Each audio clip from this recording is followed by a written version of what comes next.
Your phone is face down on the table right now, and some part of you is still listening for it. That twitch, that little pull to check it, that's not weakness. Hold that thought, because you're about to find out it's much older than the phone. Now strip it all away. No screen, no charger, no notifications. Picture a human being roughly 40,000 years ago, sitting in the mouth of a cave in what is now southern Germany, with absolutely nothing scheduled for the rest of the night. No job to clock into tomorrow, no feed to refresh. You'd assume that's a kind of poverty. Empty hours, nothing to do, maybe just silence and boredom and staring at rocks. That assumption is about to fall apart.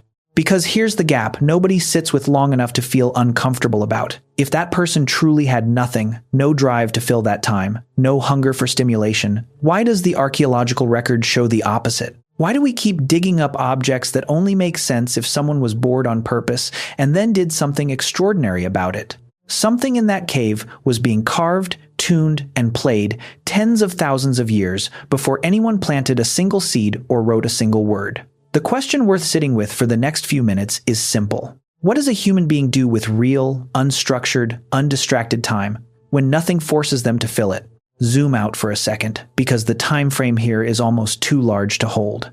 Agriculture is roughly 12,000 years old. Cities are younger than that. Writing is younger still. And yet the thing we're about to talk about predates all three by tens of thousands of years, meaning your ancestors were doing this before there was a civilization to be a break from. This isn't some side hobby of early humans. This is older than the concept of a job, which means it might be closer to the actual operating system of the human brain than anything we've built since. And almost nobody stops to ask the obvious follow-up question. If this urge is that ancient, is it still running in you right now, disguised as something else? There are at least 4 different threads of evidence that all point at the same answer, each one stranger than the last, and each one still alive somewhere in your daily life, whether you notice it or not. Start with sound.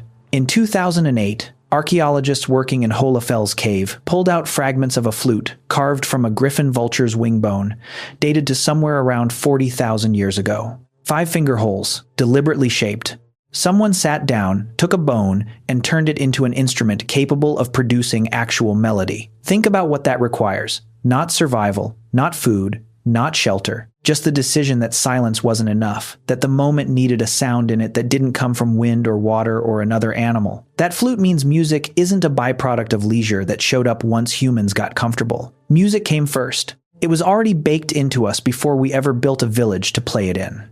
But a flute alone doesn't answer the harder question, and here's where the doubt creeps in for a lot of people. Maybe it was ceremonial. Maybe it was only for rare, sacred moments, not everyday enjoyment, not fun in any sense you'd recognize. That's a fair objection. So follow the trail further, because the evidence doesn't stop at one object in one cave.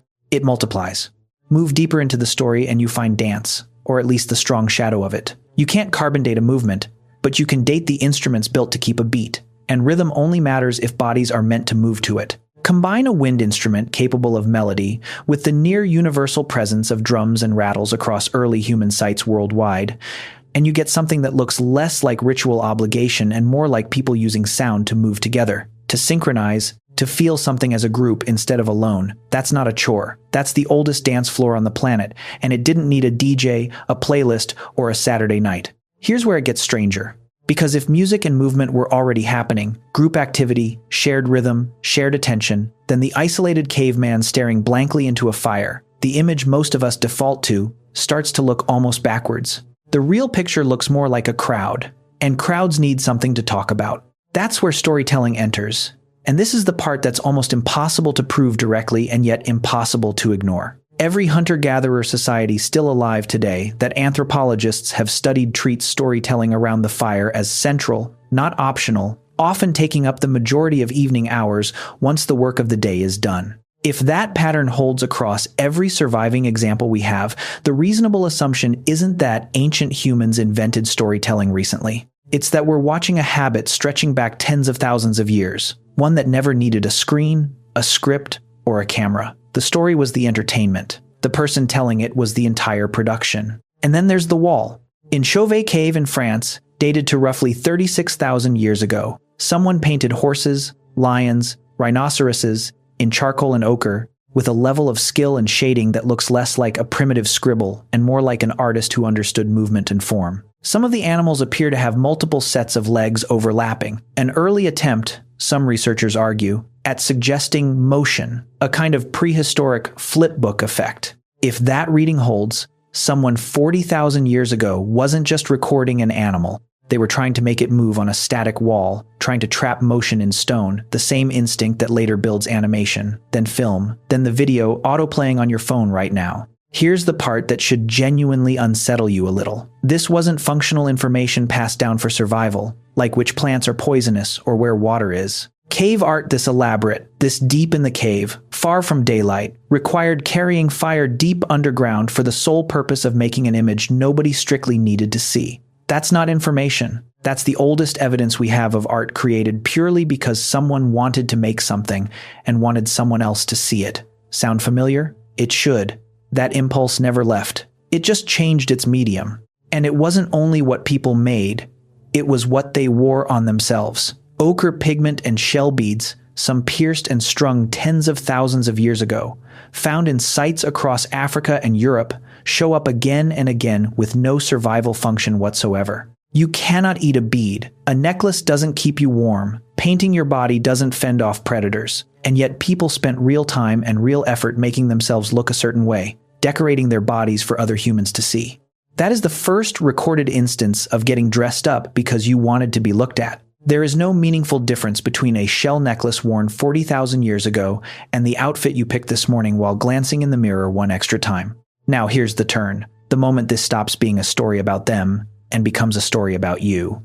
Every single one of these threads, music, movement, storytelling, image making, self-decoration, points at the same underlying drive, and it isn't entertainment in the shallow sense we use that word today. It's connection. Every item on that list required another human being to witness it. A flute needs an ear. A dance needs a partner or a circle. A story needs a listener. A painting needs someone to walk into the cave and see it. A necklace needs an audience. Ancient humans didn't invent boredom killers. They invented ways to be seen and to see each other, because attention from another human being was, and still is, one of the most valuable things your brain can receive. Which is exactly why your phone twitches with the same nervous pull that sat in that cave 40,000 years ago. The notification isn't offering you information, it's offering you the ancient promise of being noticed. The algorithm figured out, completely by accident of engineering, the same thing that Carver in Holofels understood on purpose, that a human brain will drop almost anything to make a sound, tell a story, or catch the attention of another human.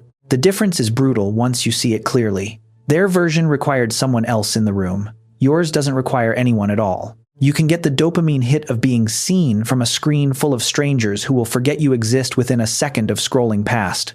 That flute needed a person standing 3 feet away to hear it. Your device needs nobody, and that's the twist worth sitting with. The instinct is identical across 40,000 years. The delivery system is what broke. Ancient humans built an entire emotional economy around real presence, because real presence was the only currency available. We inherited the exact same hunger, wired into the exact same nervous system, and handed it a supply of counterfeit connection so convenient and so constant that most people never notice they're running on empty, even while they're getting engagement all day long. So the next time your thumb drifts toward your phone in a quiet moment, notice what's actually happening underneath it. That isn't boredom asking to be entertained. That's a 40,000-year-old instinct asking to be seen by someone real, mistaking a screen for a fire, and a stranger's like for the sound of another human voice answering back in the dark.